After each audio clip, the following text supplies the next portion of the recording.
Next topic. Next topic. So, obviously, one of the hottest issues in the wrestling world has been the potential sale of WWE. Uh, and so much so that WWE legend The Rock had to chime in on his latest appearance on CNBC. The Rock said that if the WWE has new owners, that they have to possess the same passion for pro wrestling that Vince McMahon has. Do you agree with the Rock statement that in order to buy WWE and successfully run it, that you have to have that Vince factor to you? Yeah. Yeah, because when Vince was actually running shit correctly before he got old and demented, um, Mm, he was this show was great. And you had to be a little bit of a passionate lunatic. Like you have to be obsessed with this to really run a wrestling promotion. You know what I mean? Oops, I dropped my phone.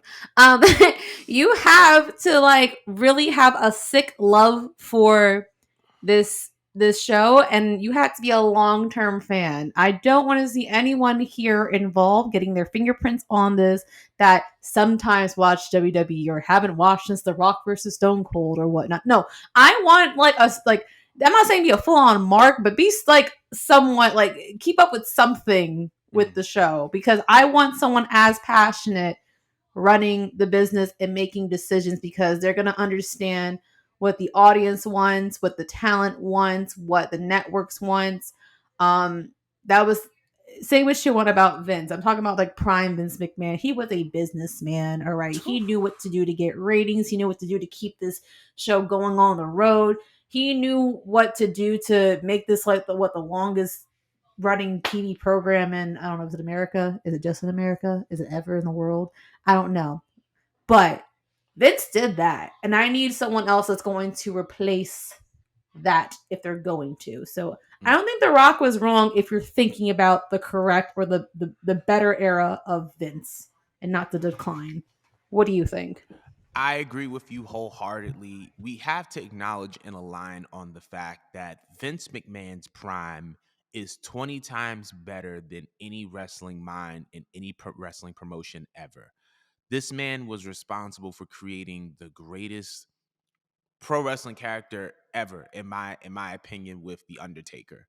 And when we look at his attitude, his mindset from the 80s into the 90s, this is someone who for I guess the better part of 3 decades, and we're just talking about like his prime before fans started being overly critical. For the better part of 3 decades, this was somebody who was in touch with what was going on in the culture and society and his product all at the same time, because you can't evolve your product unless you're in touch with culture and society and your product at the same time. Like to be able to go from Hulk Hogan and Randy Savage to and Ultimate Warrior to going to Austin and The Rock and Triple H to going to John Cena and Batista and Randy Orton.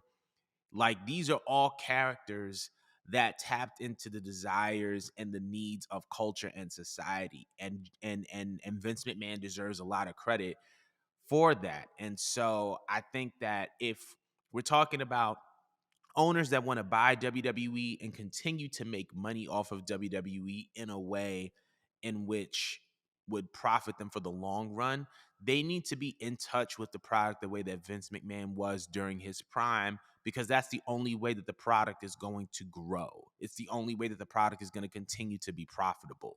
So I agree with The Rock on that point.